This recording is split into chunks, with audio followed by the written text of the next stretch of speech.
welcome to the 9th War Films podcast, a series of podcasts we're doing on 10 war films that we love. And this time we are doing something a little different from the others, which have mostly been, not all of them, but mostly been Second World War films. This one is 1980s Kagemusha, set in Japan in the Sengoku period.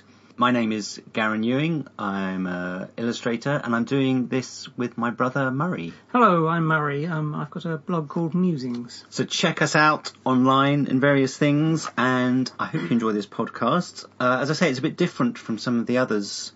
Had you seen Kagemusha before watching it for this podcast? I don't think so.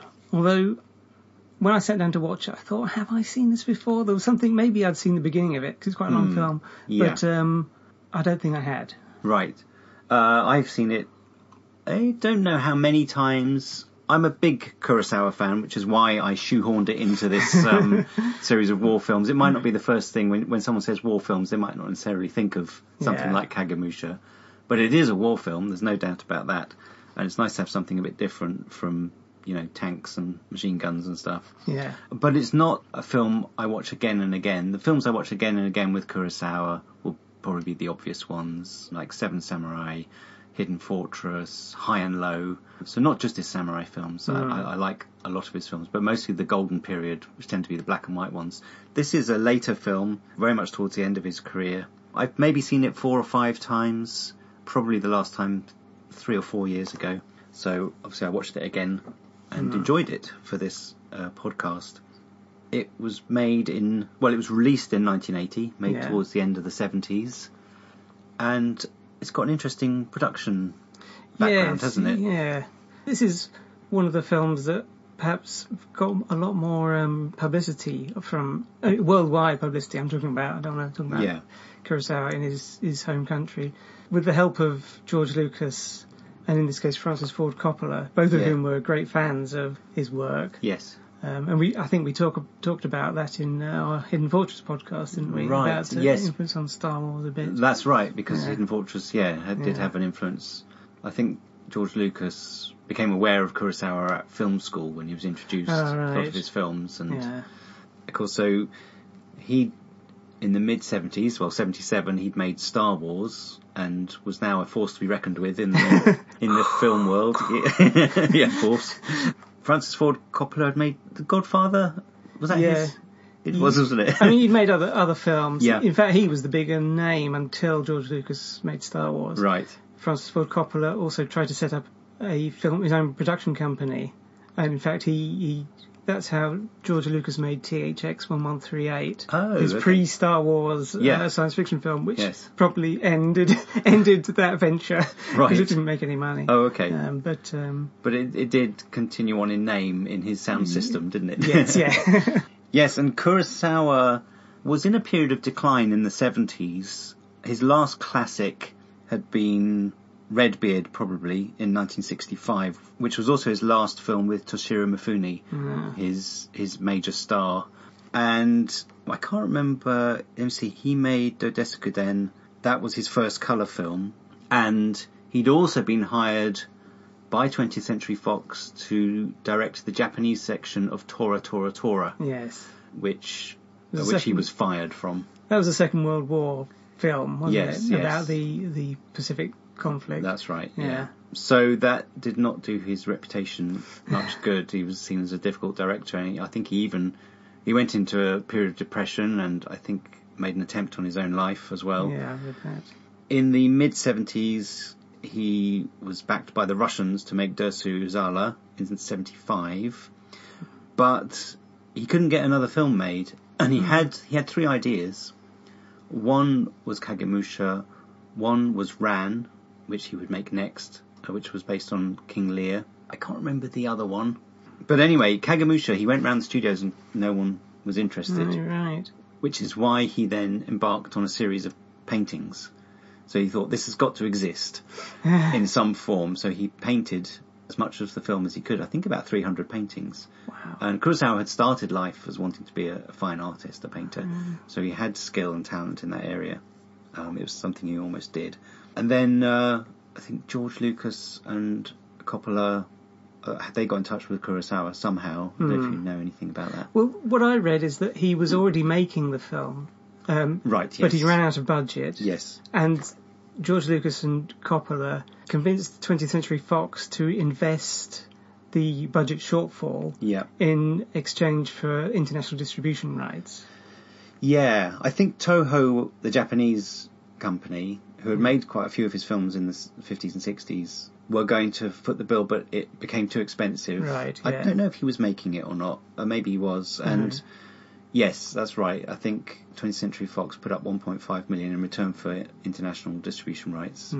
And so, yes, they were off, and Lucas and Coppola became producers. Executive producers. Executive producers. Their names on the credits. So the basics of the story, it's quite a historical story, isn't it? It's based very much on history rather than fantasy. Yeah. So Kagemusha means, well, there's various different exact translations I've read. Shadow Warrior is probably the one that sounds the best. Yeah. But also, I've always thought ninja was Shadow Warrior as well. Anyway, but what it actually means is a double, a political double, as in, and we've already had one of these in the War Film podcast at the end of The Eagle Has Landed. Oh, that's a good point. There's a double of Winston Churchill who gets shot. Oh, yeah, I forgot. And this is the same situation where we have the daimyo, Shingen. Takeda Shingen. He's the head of the Takeda clan. Yeah. He's also a tremendously successful warrior lord, feudal lord, who is feared by his opponents, basically. So a lot of his just being him there is sort of like a military point. Yeah, his presence, So far, occasionally he's needed a double, and his younger brother, has stood in for him. Yeah. But as they say, this only works really from a distance and from people who don't know him well. You know, even his soldiers would know after a while that that's the double. They're similar because they're brothers. They're not identical. Yes, yeah. But the brother has found a man who looks exactly like him. Yeah. That's where the film starts. Yeah. And quite a long scene. I think a 6 minute. I think it's the longest single scene Kurosawa filmed. Oh, really? So it's a 6 minute scene with the three of them. Yeah. All looking the same. On the far left, we've got Nobunaga, the brother. Yeah. In the centre, we've got Shingen, the daimyo, the lord. Yeah. And on the right, we've got... I don't think he's ever named. He's never named. So Kagemusha, the Kagemusha. Yeah. The criminal, the thief. Yeah. And it is... The brother does raise the point that they look so similar that perhaps he could be a half brother. You know, the Lord might be worried that perhaps he's actually a half brother. Yeah. But he says not to worry because they found him in the north of Japan, Yes. far away from where their father was. But when they found him, crucially, he was about to be crucified. Right. Yes. But also they said he was particularly tough because he didn't say anything under torture. I mean, we don't know why they were torturing him, presumably to find out, to make him confess his crimes, because they weren't... Maybe just for fun. Yeah. You know, they did that kind of thing. Yeah. But it shows that he's quite tough and able to keep a secret. Yeah. But also, he's got nothing to gain, nothing to lose, because effectively he's been snatched out of the jaws of death. Yes, yeah. There's an interesting bit where the thief turns on the Lord and says, so I'm a criminal, am I? You know, who's more wicked? And he lists the crimes of the daimyos, who were fairly oppressive towards the people, killed their enemies without much of a thought, quite viciously. Yeah. There was a lot of revenge around in those times. And we should just talk about perhaps that there's three characters on the screen, but there's only two actors, because the Lord is played by Tatsuya Nakadai, an old hand with Kurosawa, and he also plays the double. The Kagemusha. Yeah. And so there's a split screen going on there. You don't It's notice very, it. very subtle. I couldn't see it. But Nakadai was not the first choice to play Shingen. It was an actor called Shintaro Katsu, who was a famous comedian or comedic actor of the time, who was famous for playing Zaitoichi, the blind swordsman, of which there have been thousands of versions of that film in Japan. But he played a particularly popular series of films. I think he made 25 Zaitoichi films. So he was very well known, quite a character, a bit of a lad, a big ego, which was the problem. And on the first day of filming, Katsu arrived with his own film crew, and there's not really a clear story of what happened. Some say that he brought the film crew to film himself so he could study his own acting to make sure it was going the right way.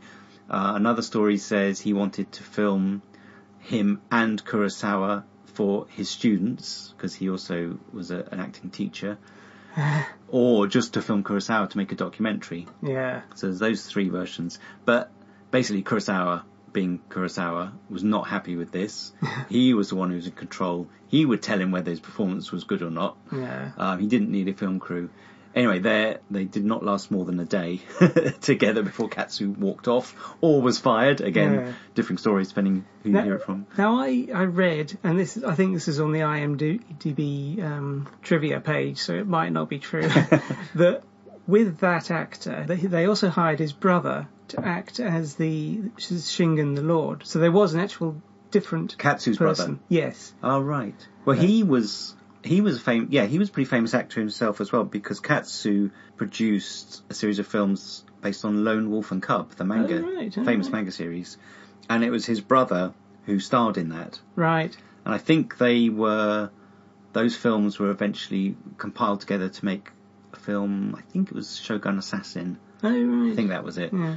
Which is also quite a anyway, so I thought that they'd hired the two to act as the double and the Lord, so they would actually be separate actors at that point. Right. Which is partly why, when he fired him, it was such a difficult thing, because he didn't initially prepare for the same actor playing the two roles. Right. Yeah. I see. I hadn't heard that. Yeah, it might be true. It could well be. Nakadai was a very classical actor, very different from Katsu, who was, as I say, he had quite a bit of comedy to his style and was a real character. Nakadai was a lot more serious. And there's a scene at the beginning where, well, as we were just talking about, where Kagemusha turns to Lord Shingen and accuses him of being a bigger criminal. Yes, yeah. And you can really see, I think, a bit of Toshiro Mifune coming through. All right. Just like when he's the bandit in Rashomon. Yeah. Railing against authority, which is what a lot of Kurosawa's characters do. But it's not quite Mifune. You think if Toshiro Mifune was doing this, it would really come to life. Oh, right, yeah. And it's a bit like Nakadai doing a bit of a pale imitation of Mifune, I think. Right. Knowing Toshiro Mifune, you can't help but think it just lacks that bit of spark. And that is one of the criticisms of the film all the way through, is that perhaps because of Nakadai, it's a bit colder. The whole film is a little bit colder, missing either a Katsu or a Mifune. Yeah. Because Mifune, I remember thinking, he's very good at being the samurai in charge and an action hero, but also he's brilliant at comedy. So he would have been able to do the high and the low, brilliantly. I mean, if you think of films like I Live in Fear as well, which was, you see that film, 1950s. Mifune looks almost unrecognisable as a kind of an old man who's living in fear of the atomic bomb. Oh, right. And you can watch that, and if you didn't know it was Mifune, it might take you a big part of the film to realise it's him. Obviously a lot of makeup, but also his acting style is totally different. Yeah. So, Nakadai is a great actor. He was the main baddie in Yojimbo. Oh, right. He played the lead in Kurosawa's next film, Ran, the King Lear character. He was in loads of Kurosawa films, and also a lot of Kobayashi's films, so like Human Condition, Harakiri, which is very good. Oh, I've seen that, yes. Yeah, and Kwaidan is another famous Kobayashi. Right. He was in Yojimbo, Sanjuro, High and Low, Seven Samurai. Was his first on-screen appearance. He'd made a film before that, but it wasn't released till later.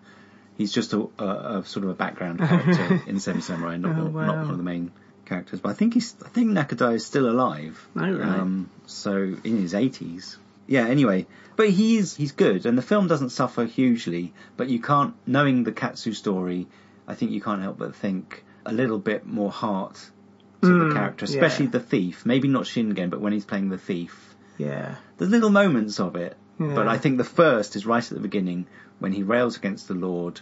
You feel he hasn't quite got the bite of Toshiro Mifune, for instance, and who knows how Katsu would have been. Yeah, because at the end of this scene, you got a feeling that he's won over by the Lord, because the Lord agrees with him and says, yes, I am, all that. And so you feel... and he doesn't care. Yeah. Because he says, I will do anything to unite the country. Yes, yeah. And that's what this period is all about, the Sengoku period. Warring daimyos, vying for the one to become the shogun of Japan and unite the country under one. Yeah. So this is set, I think it opens at 1573. Yeah. And in fact, you're saying Shogun reminded me of, because when I was doing research into the actual historical characters. Yeah. Actually, there was one of them, they kept on calling a character. I thought, I recognise that name from hearing it a lot. And I realised I was thinking of, so one of Shingen's main opponents is Nobunaga. Yeah. And the name I was remembering is Toranaga, which is actually a fictional character in James Clavell's Shogun. Right. Which was a mini-series I remember seeing, and also read the book. It's a very good book. Toranaga was played by Toshiro Mifune, was he not? Yes. Kurosawa did not like Shogun because of its historical inaccuracies. Right. Yeah, they played fast and loose with it. I love Shogun. It's one of my favourite things to sit down and watch, the box set. I don't do it very often. Yeah. But it just made me think it's the same period, because it's got two, or it's set slightly after, because this is the end of real period of internecine war in Japan. Yes. After which it was united by a shogun. They're getting down to the last few warlords, aren't they? And there's three main ones in this. There's Shingen, there's Nobunaga, and there's Ieyasu Tokugawa. Right. And Tokugawa, perhaps a lot of people will have heard of that, because although he's kind of like the most minor of those three in this film, he's actually the one who started the Tokugawa shogunate, which lasted, goodness me, 15 shoguns long, up until 1868, from, was it 1603 or something? So he came out on top, but largely because the other two died by being assassinated. In this, Nobunaga and Tokugawa are allies. Yes, They have been enemies before. Oh, right. But they've joined together now. Because Shingen, our daimyo, is pretty much acknowledged to be the most powerful, the most... immovable. Yes. Which is something that is mentioned several times, because he is the mountain. Yes. He is the mountain. And we'll come to that later. So 1573, there's this great scene. So now we've moved away from the room. Interior, and there are there's a castle, loads of samurai sleeping, some dead, sleeping all over the steps, just laid over. And this runner comes in, covered in mud. Yes. Fantastic. And as he runs, the samurai are all waking up. One thing I thought, because as you say, this is not Kurosawa's first colour film, but it's an early colour film. I mean, he didn't make that many colour films. But as he's running down, because he's covered in mud, he's almost like black and white. Yeah. But he passes regions of samurai or soldiers, all in different colours, obviously representing different, not clans, but... generals. Yeah. And so passes a load in red, and then he goes through some green and then some blue. It's almost like different colours, but all the time because he's covered in mud, you're thinking, well... You can't see it very well on this. His sashimono, which is the flag on his back, that identifies the soldiers in battle.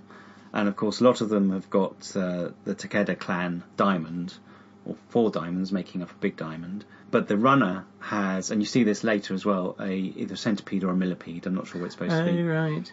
And that is the crest of the runners, of the messengers. Oh, right. Because of all the legs, you see. Right. So you can just see that through the mud. And there's later in the film, you see quite a few with that. But they're always the messengers, the centipede mon. Yeah. But it's an excellent scene, and it really gets your attention. Something's happening, but you don't know what.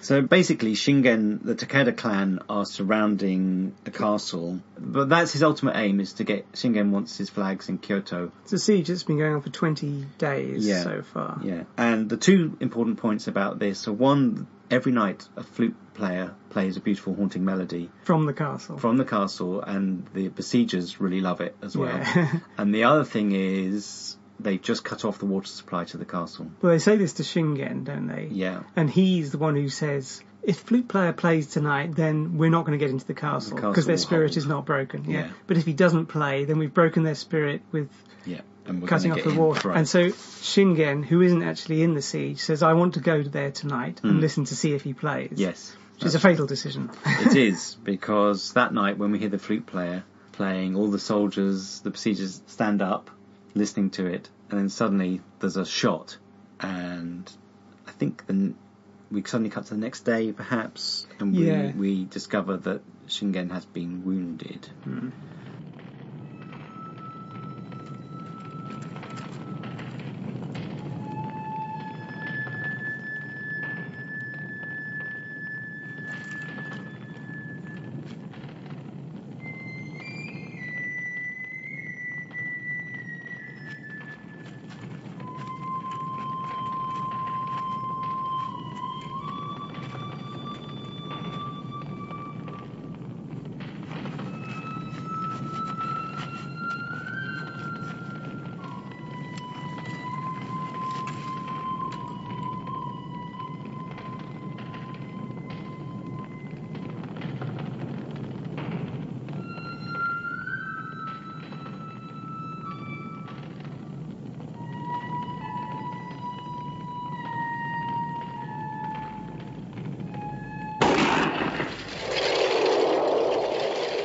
And there's a rumour. The rumour goes out that perhaps he's been killed. And Nobunaga and Tokugawa want to know if that's true. Because he's such a fearsome figure. Nobunaga says Shingen he's the only thing that scares me. Is this mountain monkey. He calls him a mountain monkey. The reason he's a mountain monkey is because his province, which I think was called Kai province, was surrounded by mountains. Oh, right. So it was hard to get to. Although Shingen rapidly added to his lands by defeating other daimyos. And, of course, this becomes... Several times he's referred to as the mountain, the immovable mountain. Yes, yeah. So, yeah, Nobunaga and Tokugawa, also hearing upon the rumour of his death, he says it's a great loss. So there's a lot of respect for him, fear and respect. And Nobunaga was quite a famously scary character himself, merciless. So for him, and obviously this is fictional to some degree, but for him to say the only thing he's scared of is Shingen shows it's important. The awe that Shingen inspired in people. I really love the scene where we go to see the sniper who shot him. Yeah. Because obviously he shot him at night. And so there's a few lords and this humble sniper who they say, right, show us how you did it. Because he shot at night, and Shingen was at the time surrounded by paper screens, which had been set up during the day. So the sniper says, I saw them setting up these screens. During the day? Yeah, and knew that someone would be important there. So it shows how he rested his gun in a lancet window and then dropped a sort of plumb line and marked where it was, so he knew exactly where to hold his gun when it was night and dark, which is brilliant, because he's being so humble, but it's obviously quite a mark of skill and ingenuity. I mean, maybe it was a trick they all knew, but then they ask him to fire using this technique, and he hits his exact target. He said it was about where that pine tree was, and so he does the setting up and fires and knocks the top off this pine without tree. looking. Yeah. The only thing about that scene, which I also really like, and I think Kurosawa's assistant editors, or maybe even some of the producers, said that he should cut that scene because it doesn't add to the story. The actual plot, the moving of the story. It's quite long and it's silent as he loads, shows how the musket is ready to fire. I felt perhaps a little bit more comedy, and I think if you think that had been made in the 50s, Kurosawa in the 50s, I think you'd perhaps got one of his characters, like one of the villagers from Seven Samurai, doing it would just be a little funnier. But it was fine. It was fine. It was a bit straight, but there was chance for a good bit of physical comedy. Not much at all, not overdone. And I think it was lacking a little. There was a little hint of it with his facial expressions and stuff, because he's quite a humble little. He's a short, slightly plump soldier. But I do love that scene as well, even though it has. You're right. It's not essential, although it might have been put in just because people might say, well, how did they shoot him at night? That's okay, but it's the length of it. It goes on for quite a while, but even so, I think it's a good scene. But anyway, it turns out Shingen was shot but not killed, so he's wounded, quite badly wounded. But the surprising thing to his enemies is that the soldiers leave the castle. So that's what makes them think, is he dead? Why is he doing this? And there's a beautiful shot of Shingen's army against the sunset. Their silhouettes with a really fiery orange, which reminded me of a scene at the end of Bridge Too Far, where there's also a scene of, I always get this mixed up, is it soldiers or is it the family right at the end pulling the cart in silhouette against an orange sky? So the Lord, the Shingen goes off in a little, is it a palanquin? Anyway, he's being carried to take him home, but on the way he dies. There's a scene before that where he is back at his mansion, I think. Yes, And he is sitting there wounded, looking at death's door, with his generals in front of him, and his son, Katsuyori, and he starts talking about his death, and saying, I must have my flags in Kyoto. If I die, it must be kept secret for 3 years. Yes. Because he knows that it's his, as you said earlier, it's his charisma, the force of his personality that's keeping the clan together, and his enemies slightly scared of them.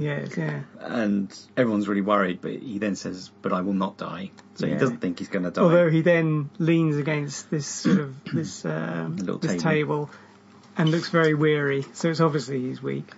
Leaning against the table, pulling the table round, which I'm sure has a Japanese name, I don't know.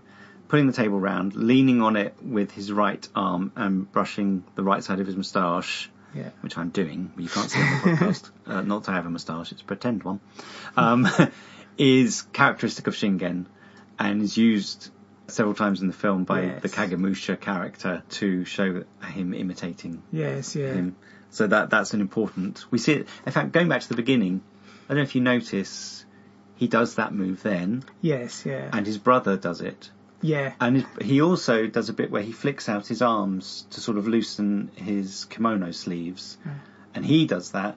And then the brother does it as well. Almost every move that Shingen does in that first opening scene, his brother then does, whether knowing it or not. He's perhaps so used to being his double. Yeah, well, he does later say about the burden of being a double, but maybe we'll come to that later. Yeah, he does. But then we do see him in the palanquin being carried by one of his generals, his most experienced general, who I think is the leader of the Red Brigade of his army. I noticed he wears red armour. He's also got a very red face, which I'm sure must be makeup. And the doctor and the doctor's assistant, the doctor's boy. Yeah. And the palanquin stops. It's opened. He sees, or thinks he sees. Says, have we crossed the bridge? Yeah. Whether he sees it or not. Is that the bridge? And then he dies. Yeah. Put my flags in the capital, he says, and dies. I love that scene because he dies. And his general looks at the doctor like... Oh, he's dead. Turns round, sees the doctor's boy who has witnessed everything, turns back to the doctor, and the look he gives him is so fantastic. The intensity in his eyes. He's saying with his eyes, he's seen it. Yeah. He cannot live. And of course it's the doctor's apprentice. And we do learn later that he is killed. Yeah. Because he was a witness, and no one can know that Shingen is dead. Yeah. So I think the next scene is where they present the double to the generals. Yes, it's a windy night. Kurosawa uses weather a lot in his films. Oh, right. And wind is used in this film, I think, more than perhaps rain and stuff. I did see a very quick clip of a snowy scene, which isn't in the cut of the film I've got. Oh, right. But this is a windy night, so it's dramatic. They're surrounded by these, I don't know what they're called, but these silk sheets that are billowing in the wind. And all the generals are there. Nobunaga, the brother, he's been the double up to now, because while he's been injured, Shingen has still been appearing. In fact, I think we see a scene where as the viewer, we think, oh, there's Shingen talking with his generals. But actually it turns out, of course, that that's not him. Yeah. It's the brother still taking on the duties of the double. But now he introduces our Kagemusha to the generals. Because the generals at this point don't know about the Kagemusha, but they're saying they know that Shingen's dead, and they're saying we can't keep using you, the brother, as a double because it's just not going to work. It works from a distance, perhaps, in armour with a mask, but up close, everyone knows who he is. So then they bring in the double, who's initially all in armour, so you can't tell if he looks including the same. The face mask. Yeah. And he's obviously quite cowed by the presence of these generals, so he doesn't carry himself at all like Shingen. No, he looks quite nervous. But they get him to sit down, and they're all facing him. And they see immediately, they say, I can't remember the exact term, but one of them says, a lowborn cannot imitate the highborn or whatever. Yeah. And that's when he does actually take the attitude of the Lord, Shingen. Yeah. And they see it, because he suddenly changes his demeanour, straightens his back, puts his hands on his thighs and sits there like a lord. Because he has been trained for the last however long it's been. Yeah, we're not sure how long. And there he is. It's quite dramatic. And so in the next scene, obviously he's been accepted, and we see him on parade in front of the soldiers. I mean, maybe this is his trial. This is his trial. But we see this scene from the point of view of spies from the other... Because obviously they can't... this is the only way they'll get to know what's going on. The other daimyo want to know whether he's dead or not, because rumours are flying. They haven't seen him. The soldiers retreated. They want to know, why did the soldiers retreat? Again, just to interject on this bit, the spies, which reminded me a little of the two base characters in Hidden Fortress. Right. Again, I thought perhaps in an earlier Kurosawa this would have been funnier, perhaps a bit more arguing between them about what to do, and it's a little bit lifeless. Yeah, there are comic touches, but it's almost like the tone of the film. I didn't really notice them. Like there's one where one of the spies goes away, then comes back and bobs his head up and down. Yeah. And it's only on the second view I thought, actually that's quite good. it didn't sort of register as funny, even though it was funny. You know? I think a little bit more business. It wouldn't have made the film longer. Kurosawa was so good at that. Yeah. And I do think that's lacking a bit from this film. As I say, again, it could have been with the sniper, would have been a good one here. But it's still a great film. But knowing what Kurosawa can do and used to do, you think, it's just a little bit of heart is missing from this film. And that was another example, I think. So one of these spies knew that Shingen was taken in his little palanquin. Yes. Or something was. I can't remember. There's two are from Nobunaga or Tokugawa, and one of them's from the other. They meet up and decide to pool their resources. Yeah. But one of the spy on his own knew of the palanquin that went. He didn't know what happened, but then came back without the doctor's assistant, or he saw the doctor's assistant being killed. So he knew that something had happened. By the way, that palanquin scene, just going back to it, Mount Fuji in the background. Oh, is it? Really, I didn't notice it at first, but this beautiful snowy slope, quite back in the misty distance. That's Mount Fuji. Oh, I didn't notice that. Yeah. So anyway, this brings in doubt. So they've just seen the double riding in front of his soldiers, and they go back and they say, but we did see this palanquin, so maybe he is dead. So let's go back and have another look. At this point, something about the double, he decides to, maybe it's just a moment of joy, he suddenly thinks, wow, I'm a lord. Well, I think because he's riding along and they're all looking, and he's sort of nodding at them and smiling, and then he does this little thing where he lifts his fan up. Yeah. And he gets a response. So I think he's never had this attention before, has he, as a lowly thief. He gallops ahead. Yeah. And of course all the soldiers going, yeah. And the spies looking on go, oh, that's definitely Shingen. Yeah. No one else would dare to do that. You know, it's such a bold thing. That's right. So this is the thing that convinces the spies, even though it's not true. And as soon as the double is out of sight of all the soldiers, he falls off his horse, which is a sign of things to come. It is, yes. And I think there's also a sign of things to come is his decision to do that, which was against the wishes of the general. So a little bit of rebelliousness works. Yes, and he does that 2 or 3 times, or 3 or 4 times in the film.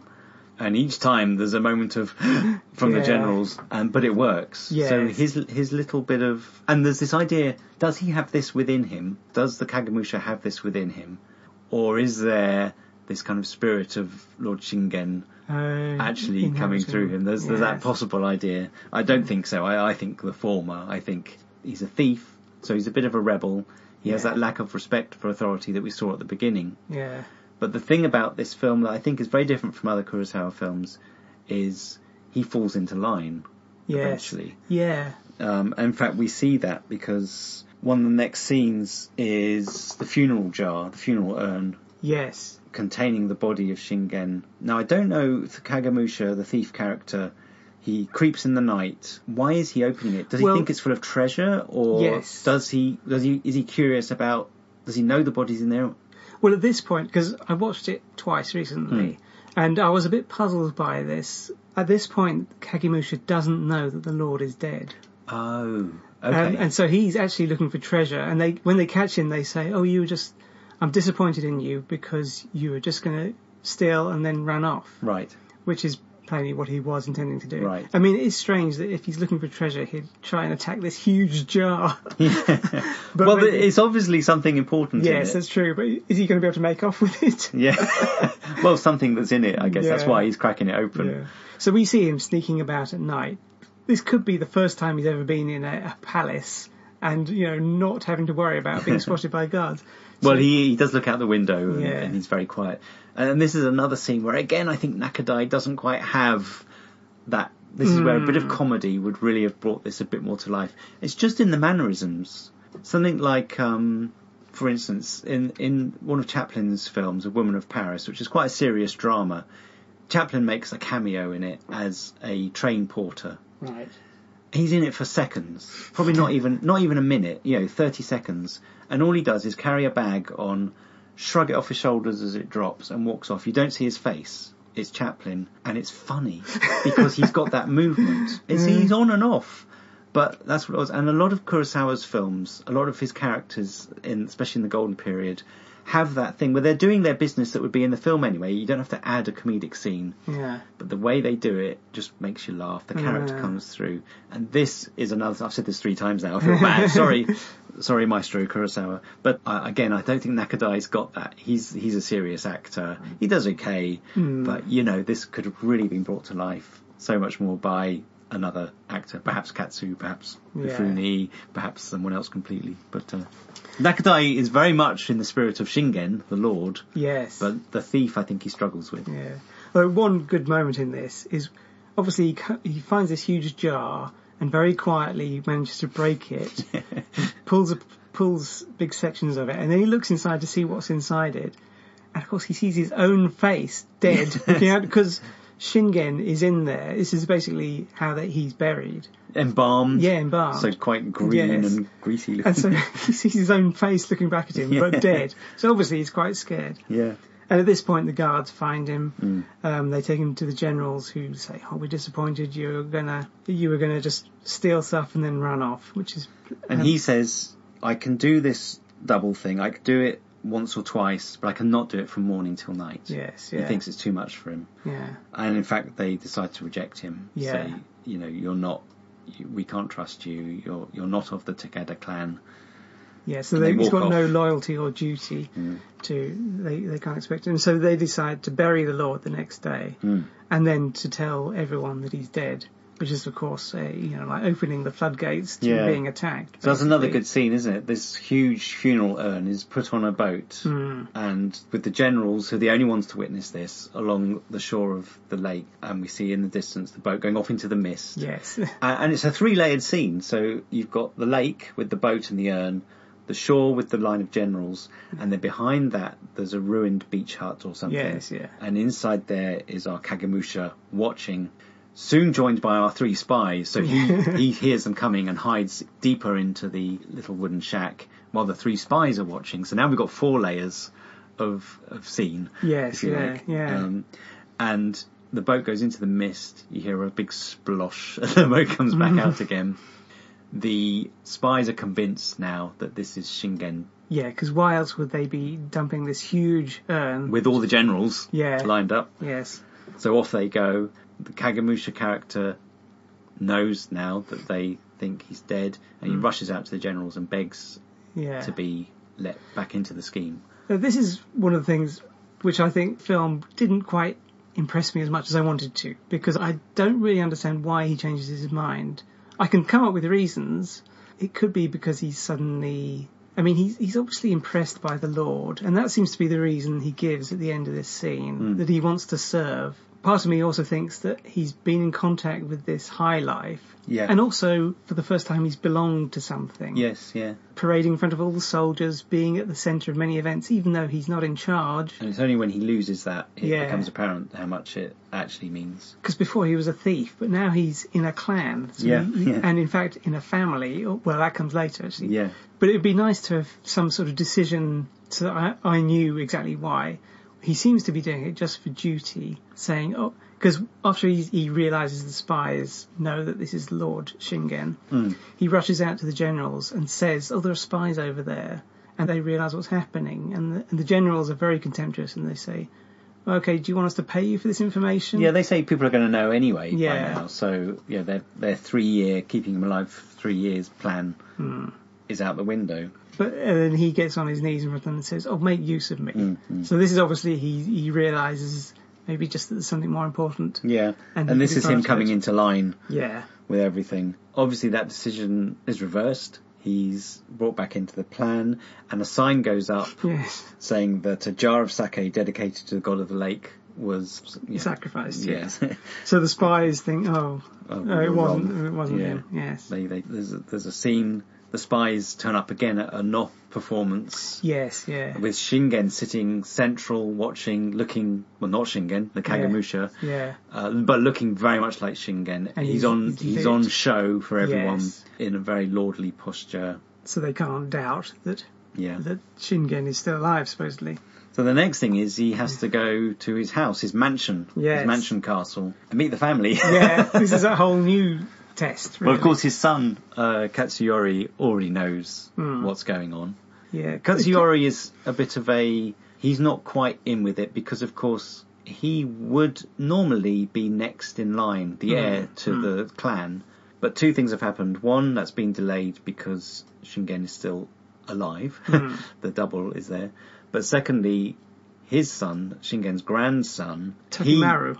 He is actually been named by Shingen before his death as the next in line. Yeah, this was another thing which was a bit unclear, because Katsuyori, he's obviously very resentful of the fact that he is not the heir, that he's not going to take over the clan, and he's a bit of a stock character in that, you know, the son who's overlooked and gets all frustrated and does the wrong thing because of it, which is part of the important part of the plot later. But anyway, I think he is illegitimate, because there's a story, they say, the father went to this other castle and that's where the son Katsuyori was conceived. Yes. So he's not the official direct line, but then... You know, I don't think that mattered so much in this culture. I'm not 100% sure, but he was actually, I believe, there was a problem because he was the son of Shingen and Shingen's niece.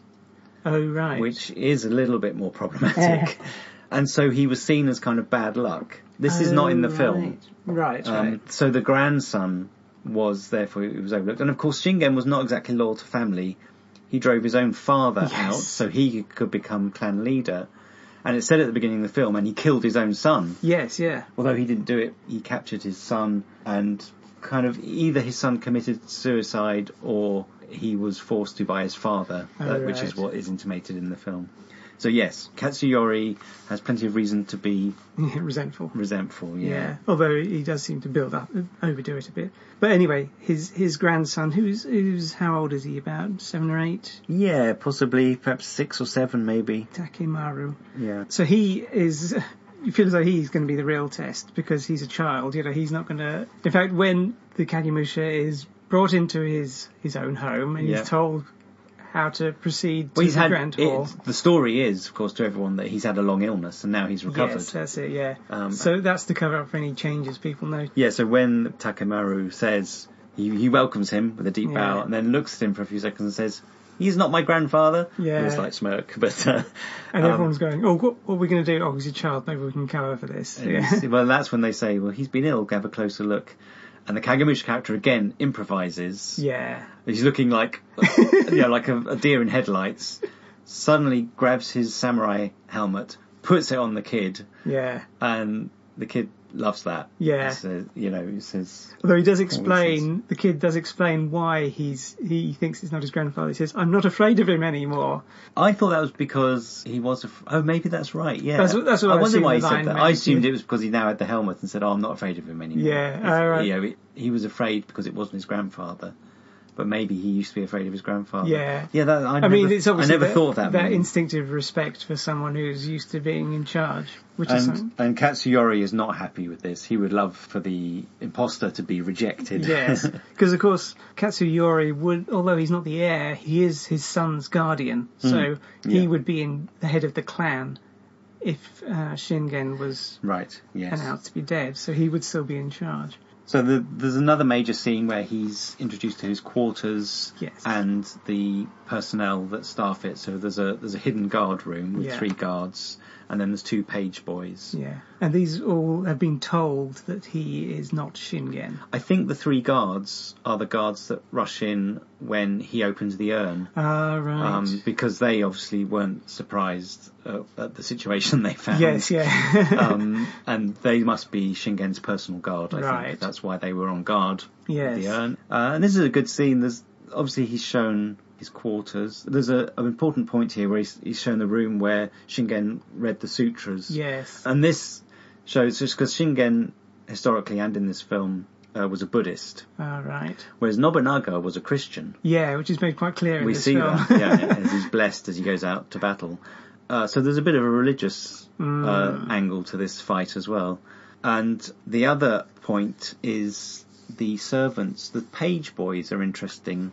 We need to go back a bit, actually. Nobunaga has a page boy who brings him his sword and brings him the stool. Do you remember? Oh, yes, yeah. In fact, when Nobunaga asks for a seat, his page boy has already started bringing it. So it just shows the closeness of them. And all these page boys have slight feminine faces. Obviously, they're younger, slightly feminine faces. And this was an actual aspect, historically, was a homosexual relationship between the older lords and their page boys. It was an almost ritualistic part of... Conventional, yeah.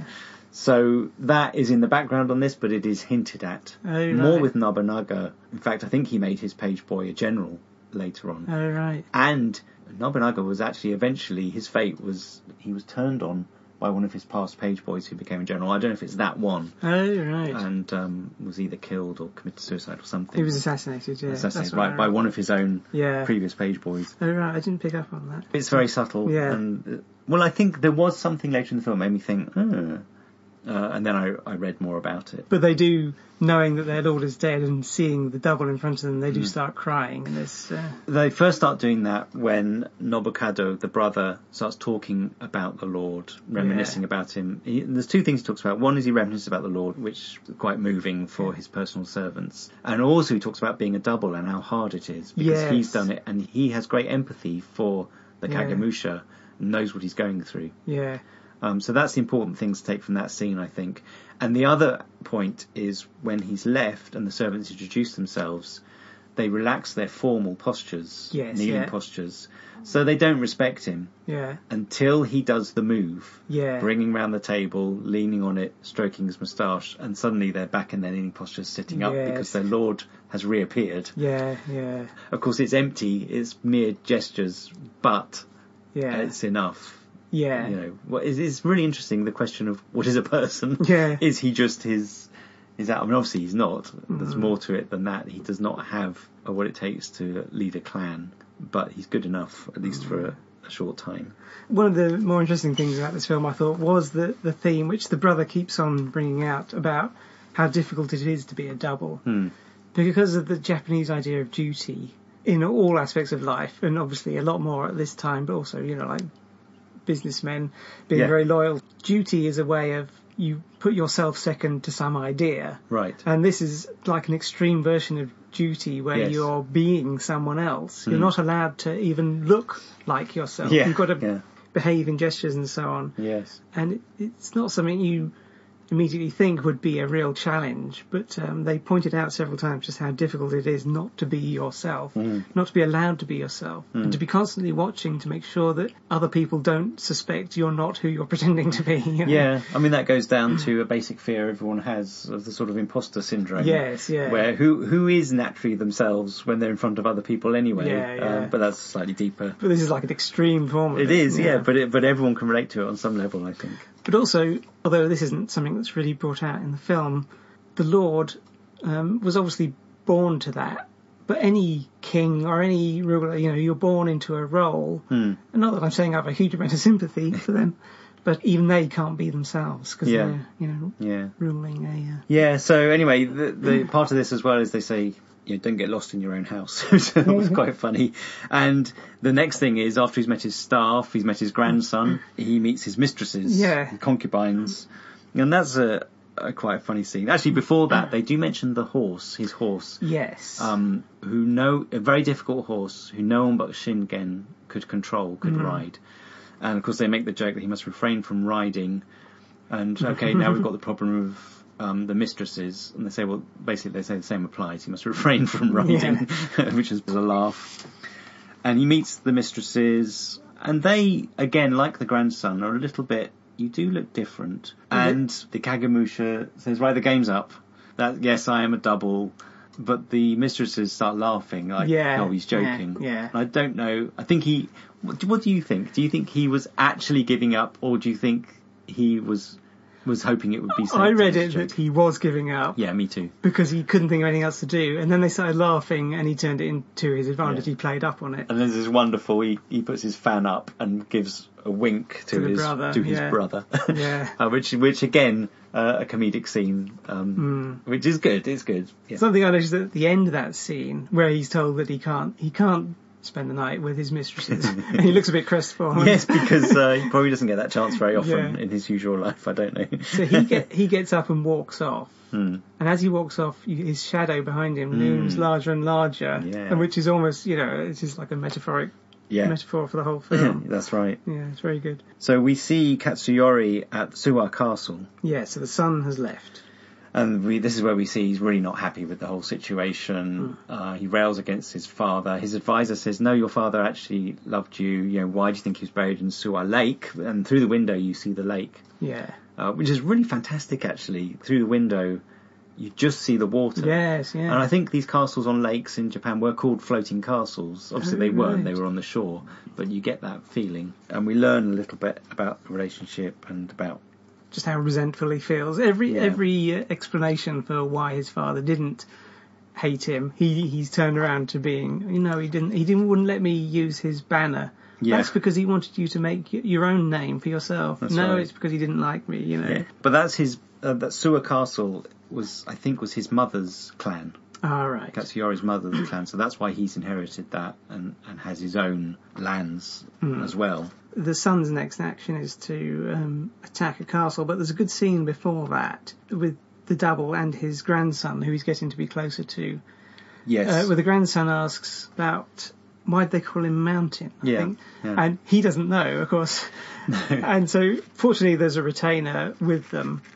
Who have been told to accompany him wherever he goes, so he's never alone. Who explains the answer. And it's brilliant because the double is sitting there with the grandson on his lap, both of them looking exactly the same, listening to this explanation. And eventually it's the double who goes, oh, I see. And then he quickly catches himself and says to his grandson, so you understand now, don't you? And the explanation is important because there's this idea of the swift as the wind, quiet as the forest, fierce as the fire, and immovable as the mountain. Yeah. And those are so you've got the generals, like the oldest general in red. He has the red troops. They're the fire brigade, as it were. And you've got the wind, the horsemen, the forest are the lancers, the ashigaru, foot soldiers, the fire are the cavalry, and then the commander, Shingen, is the mountain. Immovable, yes. And this is Fu Rin Ka Zan, and it comes from Sun Tzu's The Art of War. Oh, right. That's where the clan took it from, and it's on their banner. Yes. These things. So when you see the different coloured soldiers going to battle, they indicate the four elements. Yeah. Oh, right. Yeah. So the horsemen are fast like the wind. The forests, the foot soldiers, they march. They come on as quiet as the forest. The cavalry is merciless as the fire, and then all backed by the mountain monkey, as he's called by Nobunaga. Yeah, actually, about the historical Shingen, he introduced into warfare the use of the cavalry charge. Oh, right. Which is actually significant later. So that's interesting, isn't it? Yeah, so that's partly perhaps why he's so feared, because he was, he brought in new tactics in war. Yeah, which also is something that happens later. Yes, Nobunaga and Tokugawa, there's a scene where they're saying, I still think he's dead. Yes. Yeah, I agree. So they decide to attack some castles just to see what Shingen's reaction is, or what the Takeda clan's reaction is.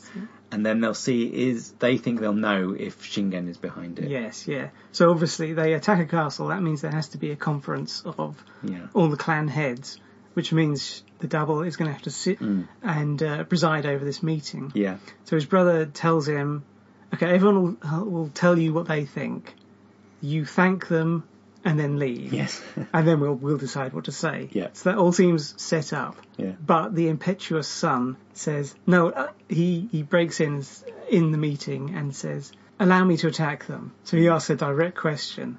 And this is a real test. Doesn't he say, what do you think? Yes, He says, what do you think? And of course, so now the Kagemusha is put on the spot. Yeah. And another moment of inspiration, I can't remember exactly what he says, but he says, be like the mountain. The mountain does not move. A mountain does not move. Fantastic. Yeah. He learned that just in time. Yeah. And then he thanks them and leaves. Yeah.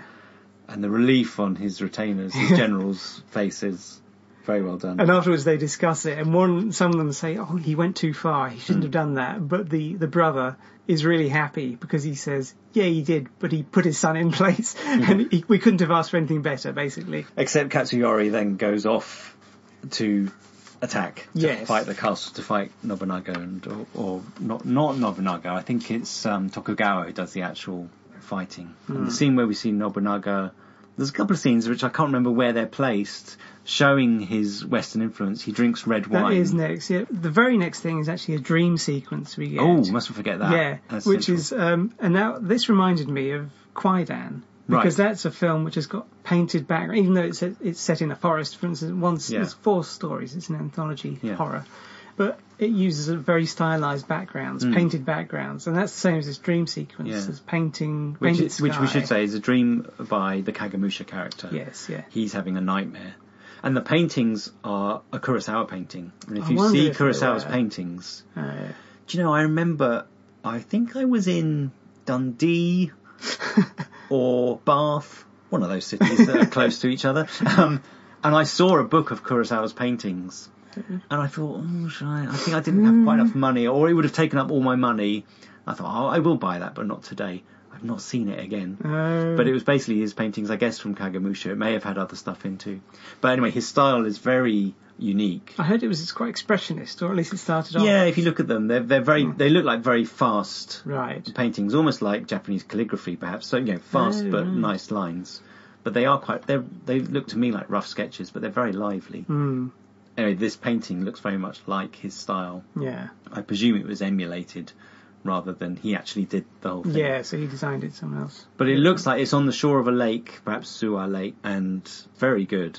Initially, he's menaced by the figure of Shingen in his armour, as he saw him embalmed, as he saw him dead. And then Shingen walks away, and so he chases him. It's very much like what he did. First he didn't want to, but when he goes away, he feels the attachment and he disappears. And he's left splashing around at the edge of this lake, which is very similar to how the film ends, how he ends his story. Yeah. But then he's woken and he says, I was surrounded by millions of enemies. He lies, doesn't he? Well, of course, the opposite is true. He was completely alone. Yes. Yeah, I think that was very good. And the next scene is where we see Nobunaga leaving leading his soldiers away. And that's where we see him being blessed by a Western Christian priest. Yeah. But later we see him in almost medieval armour, metal armour, rather than... yes, yeah. And as you say, there is a scene where we see him drinking Western wine. Red wine, yeah. Looks like blood. Which Tokugawa does not like. Yeah. I think there's a funny story about that. In rehearsals, they used quite watered down, but they still put wine in it, and they did so many that the character who played Tokugawa, who was a newcomer, by the way, I don't think he's ever really done much else. Oh, right. He gradually got more and more drunk. Right. There's, just talking about the Western aspect, in my cut of the film, it's a real shame, because Takashi Shimura is in Kagemusha, but he was cut out of the American cut, or the Western cut. He's in the Japanese cut. He's like one of Kurosawa's mainstays. He was in his first ever film, Sanshiro Sugata, in 1943, right up, pretty much every film up to Redbeard. Wow. He played the leader of the Seven Samurai. He was a scientist in Godzilla, so people probably know who that is. Fantastic. I mean, I love him as much as Toshiro Mifune, and a lot of people do who love Kurosawa films. So this was him having a little bit of a comeback, and I believe he played an assistant to an American doctor in this, a Western doctor. I haven't seen it, so I can't talk with much authority. I do intend to try and get... I think the Criterion Collection version has the full Japanese cut, so I'm obviously going to try and get that. But it's a shame, because he died 2 years later in 1982. It would have been pretty much his last. I think he did one more film, not a full film, and this would have been a very small part. And there was a couple of other characters who were long-term actors, who were Kurosawa. But Shimura has a special place in Kurosawa fans' hearts because, he's such a likeable person. Yeah. Anyway. So, next we see Futama Castle being surrounded. This is the sun has gone into battle, isn't it? Yeah. Now this is news to all the generals. So they say, what should we do? The mountain has moved. Yes. So they basically decide they have to go out and support him. But the most important thing is not necessarily to support him militarily, but for Shingen to be seen to be there. Yes. Because of his power. Yeah. Also to show that he's still in charge, because if the son is doing something on his own, that shows that... Which is exactly what Nobunaga and Tokugawa wanted. What's the reaction? If they see Katsuyori going out and doing this stuff, they may think, aha, Shingen is not behind this. That's not what he'd do. So they have to have him there. Although it seems, you could say the double doesn't really have much to do. He's basically got to sit there. He has to sit there and see people slaughtered all around him. And be seen. Yeah. And also be seen to be very calm and in control. Whereas... And in fact, there are several attacks made by various factions of the enemy.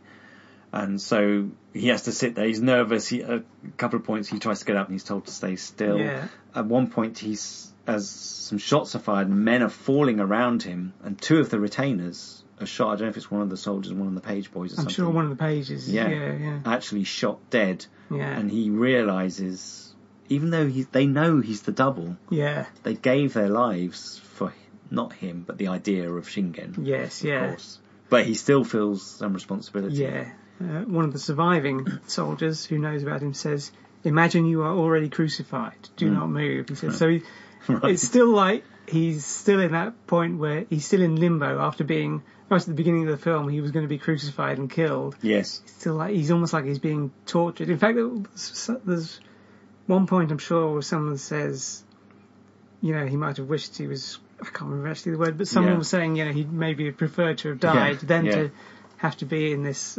position. But there is a point after the page is killed, the double Kagemusha becomes a bit more serious, and he even issues a command at one point. Because his soldiers go to give chase, don't they? Yeah, one of the enemy, in fact, an enemy general who's pointed out as being one of their most fearsome generals, starts to come close, and he sees Shingen, or thinks he sees Shingen, and retreats. Some of Shingen's soldiers then start to go after him, and this is when the double stands up and says, "No, come back." He says, "Do not move." Yes. Which is, of course, again, using that phrase of the mountain. But also, he wants to protect them. He doesn't want more people killed. But also, he says it as a general. It's a commanding tone, and they immediately do what he says. So it shows, again, him inhabiting the role very much. Yeah. And also, of course, we know that enemy general just wanted to see if Shingen was still alive. He sees him and retreats. So that's the whole point of this. Yeah. So at this point, the battle is over, really. It worked, yeah. So in a way, I don't know if anyone says this or whether I thought it, I think someone probably says it, in a way, the double, by just being there, protected a lot of lives. Yeah. So he played a military role for good.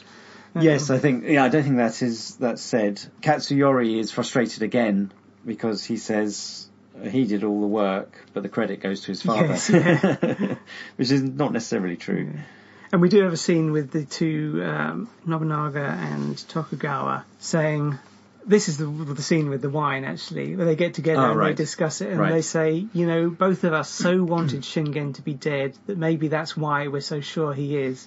It's wishful thinking, basically. They finally convince themselves that he's not dead. Yeah. Okay, so I think we have to take a bit of a leap because the 3rd year is almost over. Yes. And he no longer needs the retainers. The brother finds them all there. "Why aren't you with him?" Well, he no longer needs them. Yeah, and he's spending a lot of time with his grandson. Who he's got a real bond with now. Yes, yeah. But this leads to him becoming perhaps a bit too comfortable within his mansion and attempting to ride Shingen's horse. Yeah. And this perhaps gives the answer to the idea of perhaps is the spirit of Shingen somehow coming through? No. Because the horse throws him. Yeah, and he falls off. They could have still said, in fact, I think he hasn't ridden it for... They should have killed the horse, frankly, before this happened. But anyway, they could have said... Well, Shingen's horse, would they? There's going to be something special about that. They could have still spoken their way around it, but the mistresses pick him up and start trying to tend to his wounds, and they say, his old war wound isn't there. So now they know he's a double. Yeah, no scar, that's right. Yes. And he's very unceremoniously put outside the fortress. He's given some payment. Yeah. It starts pouring with rain, and the soldiers have no sympathy for him and throw rocks at him. Yeah. Get out, and they kick at him. And well, they feel as though they've been betrayed, I guess. Yeah. But it's horrible. No one comes to his aid of the staff or the generals to say, actually, he's kept us going for 3 years. Yeah. You'd have thought they would have looked after him, but maybe because he made such a fool of himself, they're so disgusted. Yeah, it is kind of sad at that point, you think, don't you? And as he's just kicked out. Even worse is the scene where he gets to witness Shingen's funeral, finally. Yes. They finally put on a public funeral for Shingen, and the grandson is in the lead, and he's obviously so attached to the grandson. He just wants to see him. He wants to be seen by him, but he's a nobody now. He's outside the... That is quite a good moment of heart, actually, in the film, that one sequence where he sees him. That does get you a bit, doesn't it? Well, we come to the final battle. Yes. Because Katsuyori is now in charge. Yes. And the generals have fallen in line with him. And Katsuyori decides to move the mountain. Yes. And attack Nobunaga. He sends out 25,000 troops. And this is actually a famous battle, Nagashino, in 1575, which some people think it's the first modern Japanese battle. Yes. Which is quite surprising, actually, 1575, just how much rifles, well, not rifles, but muskets, firearms, are used in it. But this is another... Nobunaga had 3,000, apparently. Mm. I think it was the first recorded use of the volley. Yes. So, which was... And also stockades, so he got his men behind stockades, so they couldn't be rushed by the cavalry. Yeah. And he also, as you say, a volley, so they could shoot a lot, and then... And that's what we see as a slaughter. Mm. So and so these waves come. It is the wind, the forest, the fire, which is what they're used to doing and winning. And of course, Katsuyori's army and Shingen's army, they don't use guns in the film. Mm. I believe in reality they did have guns because they were around. I think you do see them using them in an earlier siege. Yes, you're right. In fact, they're even behind little sort of bamboo guards, so it's a similar idea. So they do, okay. But in this battle you don't see them. No. It's very similar to the end of Seven Samurai, where that is very much the traditional samurai against the bandits. And the bandits have got, I think, 3 guns, which is part of the samurai's mission, is to go and collect. But it's the good tradition versus the bad modern. Yes, the Western influence coming in is seen as the bad. This is where you see Nobunaga in his Western plate armour. I like the little dragonfly motif on his helmet. Yeah. And in fact, Tokugawa has also got a Western breastplate as well. So this is slaughter. The Kagemusha character still attached to the idea of Shingen, the army. Is on the battlefield or watching from some long grass. And really, the battle is played out in people's reactions. We see Katsuyori and his generals' reactions. We see the thief's reactions to basically horrendous slaughter at the end of the barrels of these guns. The generals that we know before the battle say they know that this is going to be the end. It's the end of the clan. It's not just the end of the army, is it? It's the end of the clan, pretty much. Yeah. And there's an amazing scene, the battlefield at the end, the dead bodies, but the horses... Yeah, that seems to go on forever, these horses in pain. Flailing. Yeah. And I think they were basically given injections for them to sleep. But apparently they were only asleep for about 10 seconds and they started to wake up, which is what you see, I think. But it's very effective. It's quite disturbing. Yeah. Because seeing animals in that state, I'm not sure that would be allowed now. You'd probably be able to use CGI anyway. Yeah. I heard that it took Kurosawa apparently 9 months to film the whole film. Right. But it took 2 months to do this final battle. Yeah. And that was not a long scene in the film, is it? No. But it feels so weighty. It really does feel like all those films about the First World War where you see people going off, hopefully, and then there's a slaughter. This feels just like that. It's another clash of ancient with modern. Yes. So, as I say, Shingen introduced the cavalry charge into warfare, and immediately, one generation later, he's trumped by the volley fire as a new and stockades as a new tactic. Right. So immediately that shows just how fast warfare has to advance. You can't say, we won this way last time. Yeah. You never know what your opponent's going to do. Yeah, that's right, yeah. One interesting fact from IMDb, because of course in most of these films we don't see any women. There's some in here, but the lords and mistresses. But apparently a lot of the horse riders that you see, apart from the actors, were women. Yes, yeah. He found a lot of equestrian riders. That's right. And they're disguised by armour, so you don't really... Oh, well, I mean, we're really at the end now, where the thief in the battlefield of dead, perhaps in some madness and grief, takes up a spear, a yari, and attacks by himself stockade, and of course gets shot. And then we cut to him walking along the lake, covered in blood, staggering, I should say, rather than walking. Yeah. It goes into the lake, and he sees the Takeda clan banner. Yes, the mountain, the forest, the wind. And he goes and he just falls in dead. Yeah. And then gets washed away past the banner down the river. That's the end of the film, actually. It's not a happy ending. And history carries on. Yeah, well, I looked into, because Katsuyori, the son, who caused all this, I thought, well, did he die? Yeah. He didn't die at this battle. In fact, he went on, let me see, what was that 1575? Yeah. He died in 1582 after suffering a major defeat. He, his wife, and his son, so that's the grandson, committed seppuku, ritual suicide, because he lost a castle that he'd taken. Yes. And that was pretty much the end of the clan. Yes. The Takeda clan. When the brother was captured by Nobunaga and his head was chopped off. Oh, right. So that was his fate.